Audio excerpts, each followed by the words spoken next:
सैयदना इमाम हुसैन शहीद करबला, इमाम आली मकाम सिब्ते रसूल रज़ी अल्लाह तआला अन्हु व अर्ज़ाहु अन्ना जब मदीने तैयबा में थे और आपको यजीद ने बैत के लिए इसरार किया, और जानते हैं मदीने का गवर्नर वलीद बिन उक़बा इमाम हुसैन को अपने घर में बुलाया और रात के वक्त कहा कि आप यजीद की बैत कर लें, सब ठीक हो जाएगा।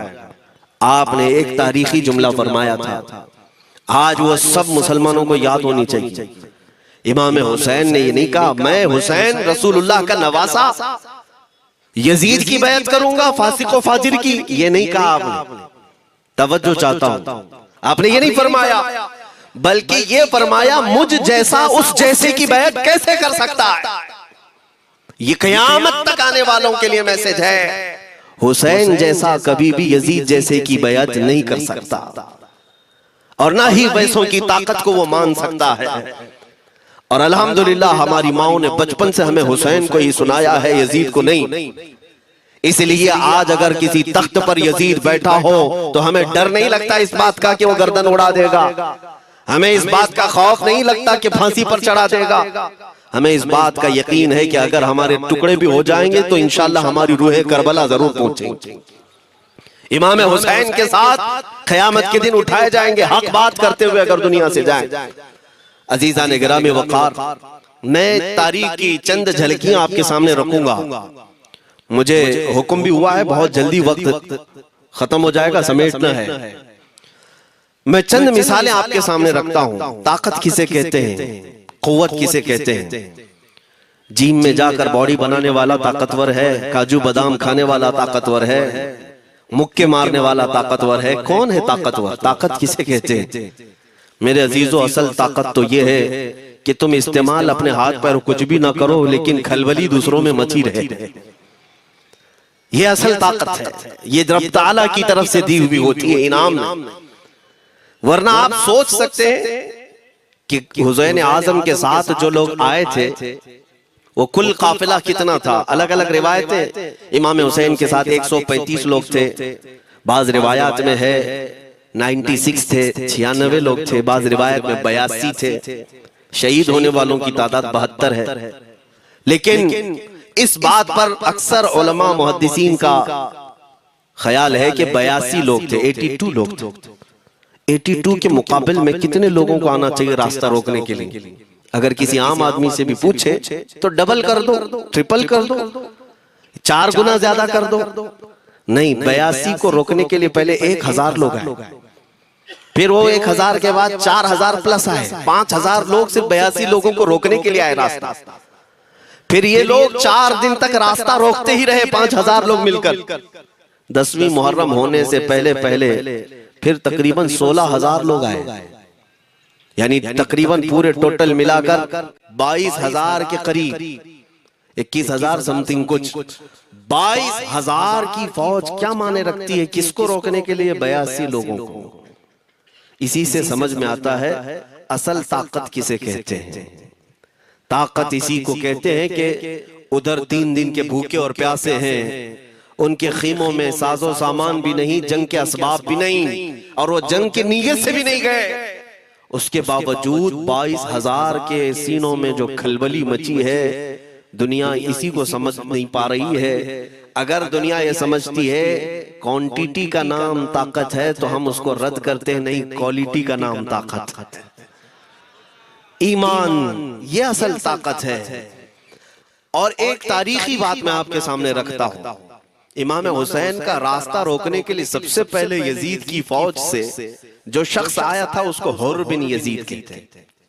हुर बिन यजीद अर-रियाई 1000 का लश्कर लेकर के ये इमाम हुसैन का रास्ता रोकने आए। 2 दिन तक इधर उधर घुमाते रहा, और जब जब नमाजें होती रही, इमाम हुसैन मुसल्ला इमामत पर हैं और ये यजीदी इक्तिदा भी कर रहे हैं। हर जमात इमाम हुसैन के पीछे हो रही है। लेकिन मैं आपको बताता हूं, 10वीं मुहर्रम से पहले इमाम हुसैन ने खुतबा दिया और यजीदियों से कहा, क्या तुम मेरी हैसियत को नहीं जानते? मैं फातिमा जहरा का बेटा हूँ, हैदर कर्रार का नूरे नजर हूँ, रसूलुल्लाह का नवासा हूँ। मेरी निस्बतें क्या तुम्हें नहीं मालूम?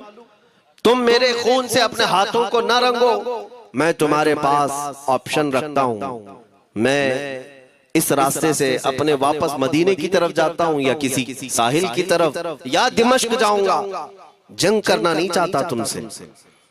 ये तीन ऑप्शन जब इमाम हुसैन ने रखा तो यजीदियों ने एक को भी कबूल नहीं किया, वो जंग करना ही चाहते थे, इमाम हुसैन के खून के साथ खेलना ही चाहते थे। लेकिन जो हुर बिन यजीद है, तवज्जो चाहता हूं, जो खुद इमाम हुसैन का रास्ता रोकने के लिए आया, उसके दिल में ये बात आई और उसने आकर के 10वीं मुहर्रम को यजीदियों से कहा, मियां मान लो हुसैन की बात, तीन में से कोई एक बात मान लो, हम जंग नहीं करना चाहते, वो रसूलुल्लाह के बेटे ही तो है। तो सारे जो सिपह सालार बड़े बड़े थे, अमर बिन साद, शिमर वगैरह, हुर बिन यजीद से कहने लगे, तुझे कौन कहता है फैसला करने के लिए, तू सिपाही है, 1000 की नफरी तेरे साथ दी गई है, बस अगर तुझे हमारे साथ रहना है तो मैदान में जमा रहे, वरना चला जा, तू सुलह की बातें मत कर। हुर बिन यजीद उसी दिन 10वीं मुहर्रम को उन यजीदियों से कहता, अच्छा अगर तुम मेरे इस बात को नहीं मानते तो तुम्हारी सिपह सालारी तुम्हें मुबारक में हुसैन के खीमे में जा रहा हूं। जो यजीद की तरफ से आया था वो किधर चला गया, मौला हुसैन के खीमे में। कब? सिर्फ 10वीं मुहर्रम, एक रिवायत में 9वीं मुहर्रम को, एक दिन पहले इमाम हुसैन के खीमे में आया, दस्तबोसी की, माफी मांगी और इमाम हुसैन ने कहा अब तुम जा सकते हो अपने घर। हुर बिन यजीद ने कहा मैं उस वक्त तक अब आपका साथ नहीं छोड़ूंगा जब तक मेरे जिस्म में आखिरी सांस बाकी रहे, मैं आपके साथ रहूंगा। अब इमाम हुसैन की वफादारी में आने वाला कौन था, इसलिए मैं आपको एक चीज दे जाता हूं मेरे अजीजों, अल्लाह अज़्ज़ व जल की कुदरत के फैसले हैं, वो जब चाहता है कहीं से भी किसी को हिदायत अता फरमाता है। वो बातिल कुव्वतों के मौजूद पलने वाला बच्चा भी कभी रब तबारक व तआला हिदायत देता है, उसे आलिम बनाता है, और कभी काबे की छांव में पलने वाले को मौला अबू जहल भी बनाता है, गुमराह कर देता है। हुर बिन यजीद मौला हुसैन के पास आ गए। जो बात मुझे कहनी है उसके लिए मुझे इतना वाकया बयान करना पड़ा है। मैं असल पॉइंट की तरफ आता हूं, क्यों मैं ये बयान कर रहा हूं। जब 10वीं मुहर्रम को जंग शुरू हुई, अम्र बिन साद ने तीर चलाया, तो जानते हैं खीमा हुसैन की तरफ से सबसे पहले मैदान में उतरने वाला यही हुर बिन यजीद ही, यही उतरे अपने घोड़े पर सवार होकर उन्हीं यजीदियों से लड़ने के लिए जिनकी फौज में ये आए थे, उनके मुकाबिल में लड़ने के लिए गए। और जब लड़ने की इब्तिदा हुई, सुबह से दोपहर के करीब तक वो लड़ते रहे, जवाल तक। अब जो बात कहना है तवज्जो से सुनो। हुर बिन यजीद ने सुबह से लड़ाई की, बहुतों ने वहां पर मैदान जंग में मुकाबला आराइयां की हैं, लेकिन हुर बिन यजीद की जो लड़ाई है वो तारीख में लिखी हुई। आज उन्होंने यजीदियों के साथ जो जंग किया, कई घंटे जंग करने के बाद जानते हैं तन्हा हुर बिन यजीद ने 120 यजीदियों को कत्ल किया। 120 की तादाद, एक घोड़सवार एक ही है, 120 को मार गिराया। उसके बाद जामे शहादत नोश किया। मैं तारीख पढ़ रहा था, वहीं पर हमने किताब को रोक दी। बहुत सारे लोग करबला के वाकयात में इमाम हुसैन के खानदान के बच्चों के शहादत तो बयान करते हैं, उनके जिस्म कट गए, उनके ऊपर घोड़े दौड़ाए गए, लेकिन तुम ये नहीं जानते कि हुसैनी शहजादों ने बातिल कुव्वतों के कैसे छक्के छुड़ाए। एक एक जवान ने मुकाबिल में आने वालों को उनकी औकात कैसे याद दिलाई थी। अब सुनो, हुर बिन यजीद 120 को मार गिरा सकते हैं, वो भी एक दिन पहले खीमा हुसैन में आने वाला, एक दिन पहले खीमा हुसैन में आने वाला। बात समझ में आ रही है अभी? जो एक दिन पहले खीमा हुसैन में आ जाए उसकी ताकत का हाल ये है, जो पैदाइशी हुसैनी हो उसकी ताकत का हाल क्या हो। मेरे अजीजों, ताकत किसे कहते ये समझो। यह और बात है कि लोगों को अपनी ही औकात मालूम नहीं, अपनी हैसियत मालूम नहीं है।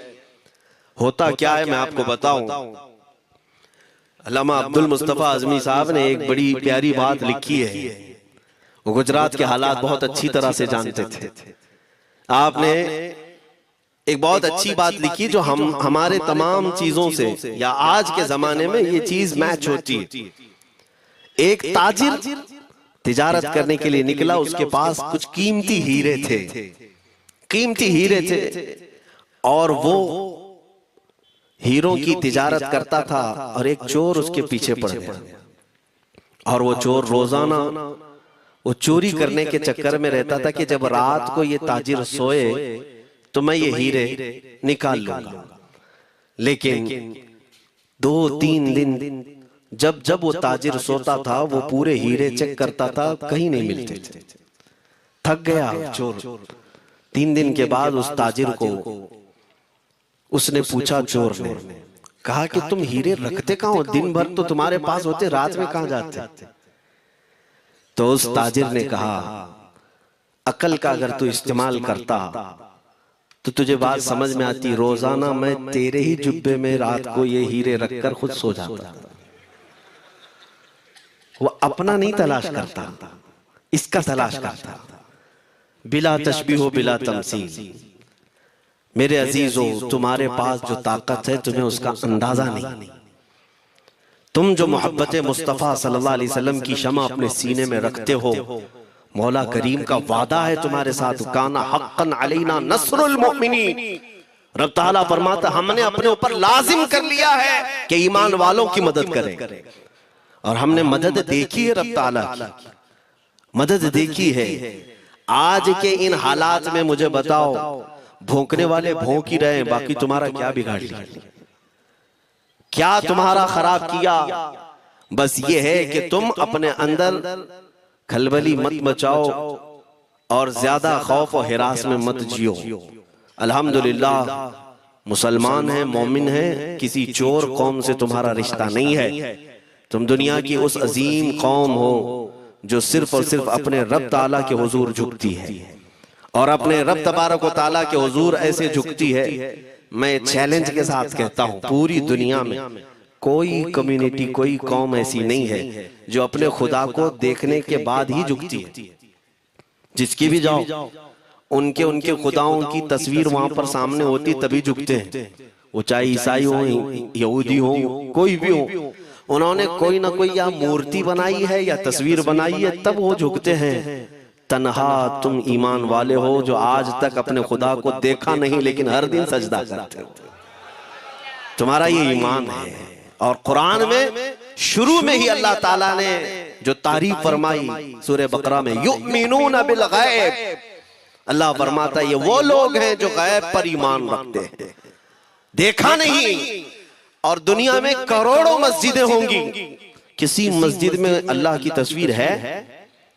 किसी मस्जिद में? और या तुम्हें सलातो सलाम पढ़ने के लिए मेरे आका की तस्वीर देखने की जरूरत है? यही तो तुम्हारा ईमान है मेरे अजीजों। मेरे आका को हमने दिल में बसा रखा है, और जब हुजूर पाक की याद आई, बगैर तस्वीर देखे हम खड़े हो जाते हैं। और उनकी मोहब्बत वैसी होती है, हमें किसी तस्वीर और मूरत को देखने की जरूरत भी नहीं होती। तुम्हारी खुसूसियात बहुत हैं। अल्लाह रब्बुल इज्जत ने तुम्हारी पेशानियों को महफूज रखा है, किसी ऐरे गैरे के सामने झुकने नहीं दिया। पेशानी मुकद्दस है तुम्हारी। हाँ, ये तो नहीं है कि तुम किसी दरख्त पर भी चले जाओ, पत्थर पर भी चले जाओ, चूहे पर भी झुक जाओ, सांप पर भी झुक जाओ, नहीं है। एक सहाबी हैं, ईमान लाने के बाद वो कहते हैं, या रसूल अल्लाह सल्लल्लाहु अलैहि वसल्लम, 2 वाकयात ऐसे हैं जो जमाने जहालत में हम करते थे। एक वाकया याद करता हूं तो रोना आता है, और एक वाकया याद करता हूं तो हंसी आती है। हुजूर ने फरमाया, वो दोनों क्या है बताओ? उन्होंने कहा, पहला वाकया तो ये है जिसको याद करके रोता हूं कि जवानी में जब हमारे घर बेटी पैदा होती थी तो हम उसका गर्दन मरोड़ कर दफन कर देते थे। आज मुझे ये बात याद आती है तो रोना आता है कि हमने ऐसे कई बच्चियों को दफन कर दिया। अरब वाले दामाद बनाना नहीं चाहते थे और बेटियों को पहले ही मार देते थे। ये वो सहाबी कहते हैं, अब याद आती है बात तो रोना आता है। मेरे आका सल्लल्लाहु अलैहि वसल्लम ने फरमाया, फिर हंसी किस बात पर आती है? कहते हैं, जमाने जहालत में हमारे खुदा जो होते जिनकी हम इबादत करते थे, तो जब सफर में जाना होता था तो आटा गूंद करके खुदा बना लेते थे, क्योंकि सफर में जाना है और हर जगह उनको साथ में रखना था खुदा को। वो साहब ही कहते हैं सफर के खुदा और होते थे, हवा का अलग, पानी का अलग, मिट्टी का अलग, सब लेकर के चलते थे। फिर हुजूर ने फरमाया हंसी किस बात पर आती है? वो कहते हैं बीच रास्ते में अगर खाना खत्म हुआ तो कभी